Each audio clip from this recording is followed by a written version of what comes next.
Welcome back to Sangharsh IQ। I hope you all are doing well and sound. So आज के session में हम 30 December two 5 जनवरी के current affairs को पढ़ने वाले हैं। जैसे कि मेजर ध्यानचंद खेल रत्न अवार्ड जो कि मनु भाकर को मिला है शूटिंग के लिए। इंडिया का पहला ग्लास सी ब्रिज इनोग्रेट हुआ है तमिलनाडु में। चाइना CR-450 प्रोटोटाइप जो कि वर्ल्ड की फास्टेस्ट हाई स्पीड ट्रेन होगी। सूर्य किरण एक्सरसाइज जो कि नेपाल में हो रही है between India and Nepal. Youngest female to scale 7 summits बनी है 17 year old Kamya Karthikeyan. So let us learn all these things together. How many athletes have been awarded the Arjuna Award for the year 2024? So recently National Sports Awards announce हुए जहाँ पे 32 athletes को मिलने जा रहा है अर्जुना अवार्ड। सो 32 एथलीट्स को arjuna award मिलने जा रहा है। इसी के साथ साथ 4 एथलीट्स को मिलेगा मेजर ध्यानचंद खेल रत्न अवार्ड, जिसे पहले राजीव गांधी खेल रत्न अवार्ड भी कहा जाता था। सो ये अवार्ड्स दिए जाएंगे on January 17th at National Sports Award Ceremony by राष्ट्रपति द्रौपदी मुर्मू जी इन न्यू दिल्ली। सो अर्जुना अवार्ड्स तो याद रखने बहुत मुश्किल है, बट हमें 4 खेल रत्न अवार्ड याद रखने हैं। किन किन को 4 अवार्ड्स मिले हैं, जिसमें डी गुकेश हैं चेस के लिए, Harmanpreet Singh hockey, Praveen Kumar para athletics and Manu Bhaker shooting. So Manu Bhaker को मेजर ध्यानचंद खेल रत्न अवार्ड मिला है। She was the first women to win an Olympic. India की पहली वुमेन थी जिन्होंने ओलंपिक में 2 मेडल जीते एक ही ओलंपिक्स में। सो इन्होंने एक ही ओलंपिक्स में 2 मेडल जीतने वाली पहली इंडियन एथलीट बनी। देन डी गुकेश जो recently youngest ever world chess champion बने, इन्होंने चाइना के डिंग लिरिन को हराया था। Then Harmanpreet Singh hockey and Praveen Kumar para athletics champion. So ये चारों के तो नाम एटलीस्ट हमें याद रखने हैं with their sports. Recently, under whose leadership a committee has been formed to revise the base year of wholesale price index. So wholesale price index थोड़ा सा टेक्निकल टॉपिक है, बट हमें इसका बेस ईयर याद रखना है, एग्जाम से पूछा जा सकता है। सो होलसेल प्राइस इंडेक्स का बेस ईयर रिवाइज करने के लिए कमेटी बनी है under the chairmanship of Ramesh Chand. So government ने 18 मेंबर पैनल बनाया है हेडेड बाय नीति आयोग के मेंबर है Ramesh Chand to revise the base year of the wholesale price index from 2011-12 to 2022-23। So ये हमें याद रखना है। As of now wholesale price index का बेस ईयर है 2011-12, जो कि गवर्नमेंट रिवाइज करना चाहती है 2022-23। In which state was India's first glass sea bridge unveiled? So India का पहला ग्लास सी ब्रिज कहाँ अनवील हुआ है? ये अनवील हुआ है in the state of Tamil Nadu. So वहाँ के जो मुख्यमंत्री है MK स्टालिन, उन्होंने ये ब्रिज इनोग्रेट किया था और ये कनेक्ट करेगा Vivekananda Rock Memorial and 133 foot Thiruvalluvar statue in Kanyakumari. So ये ब्रिज इन दोनों को कनेक्ट करेगा। हम इमेज में भी देख सकते हैं, ये रही तिरुवल्लुवर का स्टैचू एंड ये रहा विवेकानंद रॉक मेमोरियल और ये रहा ब्रिज, पहला ग्लास सी ब्रिज इंडिया का तमिलनाडु में। who has been recently appointed as the Director General of CRPF. So central reserve police force के डायरेक्टर जनरल अपॉइंट हुए हैं विपुल कुमार। तो इन्होंने रिप्लेस किया है current director general Anish Dayal Singh को। सो अनीश दयाल सिंह रिटायर हो चुकी हैं। इनकी अपॉइंटमेंट के बाद विपुल कुमार नए CRPF के डायरेक्टर जनरल बने हैं। इसी के साथ साथ हमें एक और अपॉइंटमेंट याद रखनी है, फैज अहमद किदवाई, जो कि डायरेक्टर जनरल बने हैं DGCA के, director general of civil aviation. So ये दोनों अपॉइंटमेंट्स हमें याद रखनी है। Where will the World Audio Visual Entertainment Summit 2025 be held? So waves summit इसे कहा जाता है, world audio visual entertainment summit. ये होने जा रहा है न्यू दिल्ली में। सो ये इवेंट न्यू दिल्ली में होगा from February 5 to February 9 2025 at Bharat Mandapam New Delhi. ISRO's SpaceX mission is to demonstrate which technology? So ISRO का SpaceX मिशन कौन सी टेक्नोलॉजी को डेमोन्स्ट्रेट करेगा? सो इसरो का SpaceX मिशन रिसेंटली लॉन्च हुआ था, PSLV C60 रॉकेट से इसरो ने लॉन्च किया था, और ये सैटेलाइट डॉकिंग एंड अनडॉकिंग को स्पेस में डेमोन्स्ट्रेट करेगा। सो इसरो ने अचीव किया अदर हिस्टोरिक फीट और 30 दिसंबर by launching a space docking experiment. So SpaceX की फुल फॉर्म भी याद रखनी है, space docking experiment through PSLV C60 rocket from Sriharikota, जहां पे 2 स्मॉल सैटेलाइट्स को स्पेस में भेजा गया at an altitude of 470 kilometre, जिसका पर्पस था to demonstrate the process of docking and undocking, join करना एंड सेपरेशन करना, जो कि हमारे इंटरनेशनल स्पेस स्टेशन में भी काम आएगा। सो इंडिया का टारगेट है कि अपना खुद का स्पेस स्टेशन बाय 2035 एंड 2040 तक हम मून पे लैंड करना चाहते हैं। सो उसके लिए भी ये बहुत काम आने वाला है। The book Jammu Kashmir and Ladakh Through Ages was published by which organization? So ये बुक है Jammu Kashmir and Ladakh through the ages. तो कौन सी ऑर्गेनाइजेशन ने पब्लिश की है? ये पब्लिश की है एनबीटी ने। एनबीटी इसको शॉर्ट फॉर्म में कहा जाता है नेशनल बुक ट्रस्ट। सो ये बुक को पब्लिश किया है नेशनल बुक ट्रस्ट ने, documenting India's geo cultural unity from Kashmir to Kanyakumari. So India की जो जियो कल्चरल यूनिटी है कश्मीर से लेकर कन्याकुमारी तक, गुजरात से लेकर नॉर्थ ईस्ट तक, उसको इसने डॉक्यूमेंट किया है और इस बुक को रिलीज किया था हमारे होम मिनिस्टर अमित शाह ने। Who is the recipient of Gangadhar National Award for Poetry 2023? So Gangadhar national award for poetry किन्हें मिला? ये मिला है प्रतिभा सतपथी जी को। सो प्रतिभा सतपथी जो कि एक ओडिया पोइट है, सो ये उड़ीसा से आती हैं, ओडिया पोइट है, इनको साहित्य अकेडमी अवार्ड भी मिल चुका है। तो ये सिलेक्ट हुई हैं Gangadhar national award for poetry 2023। On which date is Savitribai Phule Jayanti celebrated annually? So Savitribai Phule Jayanti कब सेलिब्रेट की जाती है annually? On January 3rd। So January 3rd को हर साल to honour the birth anniversary of India first female teacher. So इनको India का पहला फीमेल टीचर माना जाता है सावित्री भाई फूले, और इनकी जयंती जनवरी 3rd को सेलिब्रेट की जाती है। इसी के साथ साथ हमें डीआरडीओ का फाउंडेशन डे भी याद रखना है, जनवरी 2nd।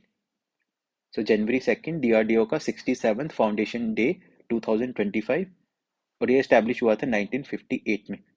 सो डीआरडीओ की एस्टैब्लिशमेंट हुई थी Defence Research and Development Organisation 1958। Full form याद रखनी है, Defence Research and Development Organisation. इसकी स्टैब्लिश 1958 में हुई थी और इस साल 2025 में इसका 67th फाउंडेशन डे सेलिब्रेट किया गया। Who won the first ever Pro Kabaddi League title 2024? सो किस टीम ने अपना पहला प्रो कबड्डी लीग टाइटल जीता? सो ये जीता है हरियाणा स्टीलर्स ने। सो हरियाणा स्टीलर्स ने अपना पहला प्रो कबड्डी लीग टाइटल जीता बाय डिफीटिंग पटना पायरेट्स। किसको हराया? पटना पायरेट्स को 30-23 से। इसका फाइनल हुआ था पुणे में।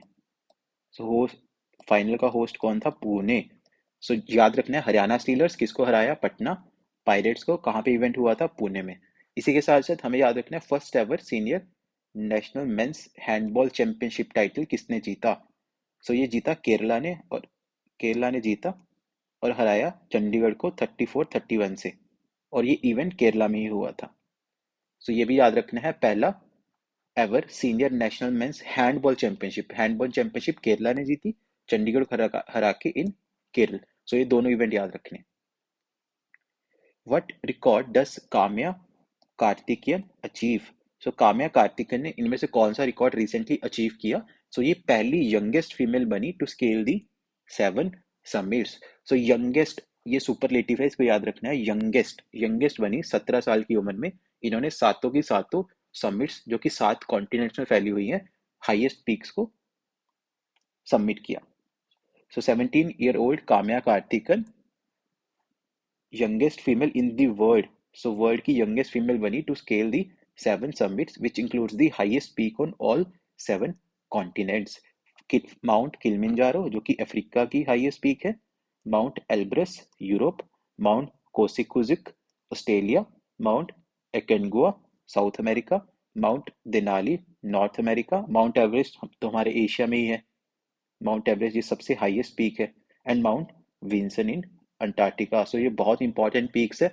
इसमें क्वेश्चन किसी भी तरह से बन सकता है कि माउंट किलिमंजारो कहाँ है, या तो फिर मैच द फॉलोइंग, 4 आपको माउंट दे देंगे और आपको मैच करना है कौन कौन से कॉन्टिनेंट में है।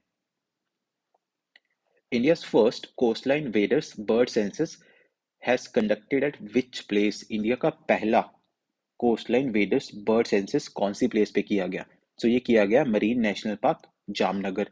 सो गुजरात गवर्नमेंट ने and bird conservation society of Gujarat ने कंडक्ट किया इंडिया का पहला coastal and wader bird census from January 3rd to January 5 at the Marine National Park and Marine sanctuary Jamnagar. So कहाँ ये सेंसस किया गया? Marine National Park and Marine sanctuary Jamnagar. So Jamnagar district Gujarat में host करता है 300+ बर्ड स्पीशीज को including 50 plus waded bird species. Which state won the Santosh Trophy National Football Championship title? So Santosh Trophy national football championship कौन सी state ने जीती? ये जीती waste Bengal ने। सो वेस्ट बंगाल ने जीती Santosh Trophy national football championship by defeating Kerala in the final of the 78th edition, और ये मैच हुआ था हैदराबाद तेलंगाना में। सो पहले तो हमें ये याद रखना किसने जीता, किसको हराया और कहाँ पे इवेंट हुआ था। सो ये तीनों चीजें याद रखनी है। वेस्ट बंगाल ने जीता केरला को हराकर इन हैदराबाद तेलंगाना। अगर हम संतोष ट्रॉफी की बात करें, ये premier state level football tournament है। सो ये men's state level football tournament है जिसको ऑर्गेनाइज करता है All India Football Federation. Which country has recently launched the CR450 prototype? So कौन सी कंट्री ने रिसेंटली लॉन्च किया CR450 प्रोटोटाइप, जो कि वर्ल्ड की फास्टेस्ट हाई स्पीड ट्रेन होने जा रही है। सो वर्ल्ड की फास्टेस्ट हाई स्पीड ट्रेन का प्रोटोटाइप लॉन्च किया है चाइना ने। So China unveils world's fastest train जिसकी टेस्ट स्पीड है 450 kilometre per hour. 450 kilometre per hour इसकी टेस्ट स्पीड है और इसकी कमर्शियल स्पीड होगी 400 kilometre per our. So average ये 400 किलोमीटर पर आवर की स्पीड से दौड़ने वाली है। It surpasses the CR400 Fuxing trains, जो कि 350 किलोमीटर की रफ्तार से दौड़ती है, उसको ये सरपास करेगा in this speed, energy efficiency, safety and comfort. Which institute has developed needle-free shock syringe for painless injection? So किस इंस्टीट्यूट ने डेवलप की है needle free shock syringe for painless injections? ये है IIT बॉम्बे। सो IIT बॉम्बे ने डेवलप की है shock wave based needle free syringes for painless drug delivery during skin damage and infection skins. So इसमें प्रेशराइज्ड नाइट्रोजन गैस से बना एक driver section and drug holder होगा। आप इस इमेज में भी देख सकते हैं, ये ड्रग होल्डर पेलनेस होगा। Archaeologists recently discovered a 5,000-year-old water management system at which Harappan site? So archaeologists ने recently discover किया 5,000 साल पुराना water management system कौन सी हड़प्पन साइट पे? राखीगढ़ी। सो राखीगढ़ी हड़प्पन साइट पे आर्कियोलॉजिस्ट ने डिस्कवर किया 5,000 साल पुराना एडवांस्ड वाटर मैनेजमेंट सिस्टम। तो इस साइट को हमें याद रखना है, ये इंडस वैली सिविलाइजेशन की साइट है। इंडस वैली सिविलाइजेशन जिसे हम हड़प्पन सिविलाइजेशन भी कहते हैं। Surya Kiran is a joint military exercise between India and which country? So Surya Kiran एक joint military exercise है between India and Nepal. So India की 334 member contingent participate करेगी 18th Surya Kiran exercise. कौन सा एडिशन है? 18th एडिशन है, जो कि नेपाली आर्मी होस्ट करेगी in Saljhandi Nepal from 31st December to 13th January. So ये 13 जनवरी तक होगी एक्सरसाइज इन सलझांडी नेपाल। पिछले साल ये एक्सरसाइज इंडिया में हुई थी, एक साल इंडिया में होती है, एक साल नेपाल में। Business ready B ready is the flagship report of which organisation? So business ready एक रिपोर्ट है वर्ल्ड बैंक की। सो ये फ्लैगशिप रिपोर्ट है वर्ल्ड बैंक की, जो रिप्लेस करने जा रही है ease of doing business index report को। सो ये काफ़ी न्यूज़ थी कोविड के टाइम पे, ये काफ़ी न्यूज़ में थी बिकॉज इंडिया ने भी इसके इल्ज़ाम लगाए थे कि इसका जो डाटा और मैनिपुलेट हो रहा है और इसकी इंटीग्रिटी भी खतरे में है। सो इंडिया की रैंक इसमें काफ़ी पीछे दिखाई जाती थी ease of doing business report में। इसको 2020 में इसलिए सस्पेंड किया था बिकॉज काफ़ी सारे इसके इश्यूज थे डाटा मैनिपुलेशन के और रैंकिंग के, और इसको रिप्लेस करके एक नई रिपोर्ट लाई गई है business ready report by world bank. What is the Raitu Bharosa scheme's new financial assistance amount per acre for each crop season in Telangana? तो तेलंगाना गवर्नमेंट ने राइतु भरोसा स्कीम एक नई स्कीम लाई है जिसके लिए 6,000 पर एकड़ फॉर ईच क्रॉप सीजन। सो इससे पहले जो स्कीम होती थी राइतु बंधु को ये रिप्लेस करेगी, जिसमें 5,000 पर एकड़ मिलता था, बट अब 6,000 पर एकड़ for each crop season. So 2 crop season को मान के टोटल रुपीज 12,000 मिलेगा पर ईयर पर एकड़। So this is the scheme, 12,000 रुपया मिलेगा पर ईयर पर एकड़ इन तेलंगाना। इसी के साथ साथ हमें PM किसान के बारे में पता होना चाहिए। PM किसान सम्मान निधि, जहाँ पे गवर्नमेंट ऑफ इंडिया ₹6,000 देती है to all the land holding farmers. जिन फार्मर्स के पास लैंड है उनको 6,000 फिक्स्ड मिलता है, पर एकड़ नहीं मिलता, 6,000 फिक्स मिलता है 3 इंस्टॉलमेंट्स में। So that is it for this weekly current affairs session. Please like, share, subscribe, and comment your feedback. Thank you. Jai Hind, Jai Bharat.